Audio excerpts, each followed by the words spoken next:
Hey, ladies and gentlemen, and welcome back to Your Next Cast. Thank you so much for checking out another video. I really appreciate it. If this is your first time to the channel, I want to say thank you. Also, I would encourage you to leave a comment below. If you enjoyed the video, hit the like button. That's the thumbs up right below as well. That's also encouraging. So if you just want to give some encouragement and support, maybe fishing is not your thing, but you like the video or you like the videos that I do, please hit that thumbs up button. I really appreciate that. And if you're not already subscribed, of course, hit the red rectangular subscribe button below. It is free for you, doesn't cost you anything. And that is also encouraging, and it lets you know every single time that I upload a video if you hit that little bell beside it. So make sure you hit the subscribe button and the bell. So with all that said, today is going to be about vlogging. I started this last year and then I kind of dropped off. I did it one time. I said I was going to do it more. It's easier to kind of do here in the winter months because I'm not fishing as much, even though I'm out on my boat right now and it's a really warm day. We've had some really warm days here during this winter of 2019-2020. But anyway, in today's video, this might be a two-parter. I'm not 100% sure yet, but I want to answer a question that was posed to me last year, and that was, how have you not been skunked in 2019? So if you don't know, all of 2019, and there was a lot of fishing in 2019. A lot of the videos you've seen have come from 2019, and there's a lot of videos that didn't even make it to the YouTube channel. So a lot of fishing, to say the least. And in every fishing trip, I caught at least one fish. Most of them I caught multiple fish, and so that has not always been the case. And I'm not saying I'm a pro or a master or anything like that. This is just a shirt that's bought from Bass Pro Shop. That's it. There's nothing special about that. But anyway, here are some tips that I would like to give you that I started doing. And once I did these things, it completely changed the way that I fished. And you would think it's some lure or that it's, some tool that I got that really improved my fishing, but it's not. Pretty much everything that I started doing and that I'm about to tell you comes from here and research. You have to do your research as much as possible, and that involves a couple of things. So and I don't know if I'm gonna label these 1 through 5 or whatever. I'm gonna just say what's in my brain. So one, you got to research. You need to know the body of water that you're fishing, the body of water you're going to. What are the natural species that are in that body of water?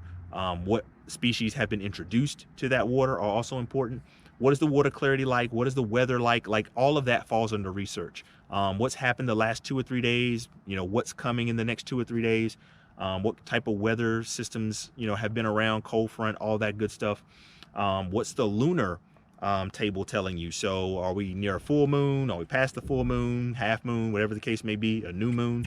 All of those things play a factor in your fishing, and some of them you can control. So if you can choose when you go fishing and where you go fishing, then of course I would encourage you to fish closer to a full moon, because I honestly do have better success when I fish closer to a full moon. I know some people say it doesn't matter, and it may depend on the body of water, but I try to put myself in the best situations to catch fish, and that's one of the reasons I think I always catch fish and haven't been skunked. At least in 2019. Anyway, hopefully that'll continue here in 2020. So one is research. Two, I would say, is put yourself in the best position to catch fish, which comes through the research. So also time of day that you go. Just the way that my work schedule is, I'm usually going later in the evening. On the weekends, I might go for 4 or 5 hours potentially, and that's usually in the morning.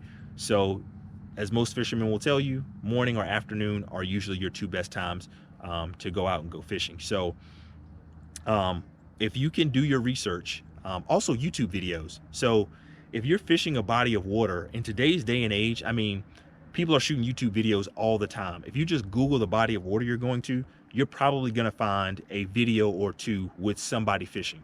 And even if they don't catch a bunch of fish, you at least have to watch and observe what they're doing to pick up hints and tips.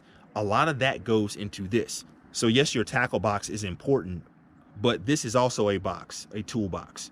Your experiences, the wisdom you get, all of that stuff matters. And it doesn't matter whether you're fishing from a boat or from the bank. Like, it's applicable everywhere. There's no substitute for getting on a body of water and fishing. And again, doesn't matter whether it's from the bank or from a boat, whether it's a John boat, bass boat, whatever the case may be. Every fisherman, every good fisherman anyway, will tell you that. So the more experience you can get, the better. And so for me, it was doing that research, putting myself in the best opportunity to catch fish. And it was also just getting out and having time on the water. Now, if you look at every year before 2019, there's plenty of times that I went fishing and got skunked. I mean, lots of them. And you might have experienced that as well. But those things were some keys that really helped me early on to prepare before I ever got to the body of water. Doing that research, giving myself the best opportunity, and then having already spent time just out on the water, observing things, seeing different things, how fish respond, what's actually happening in nature. So just being observant and seeing, what cranes are doing. Are there eagles flying around? Do you see birds? Are there turtles? Do you see lots of wildlife? Like, all of these things go into how you discern a body of water and the time and area that you're going to be at for that body of water. So this will be part one, because I'm running a little long, and there's another whole part that I really want to get that is really, really important to how I have improved in 2019, and hopefully we'll carry that forward in 2020. So please stay tuned to part two of this vlog of how to become a better fisherman and never get skunked. I don't know what I'm going to title this, but it's going to be something like that. Anyway, I hope you have a good day and a good night. We will catch you again right here on your next cast.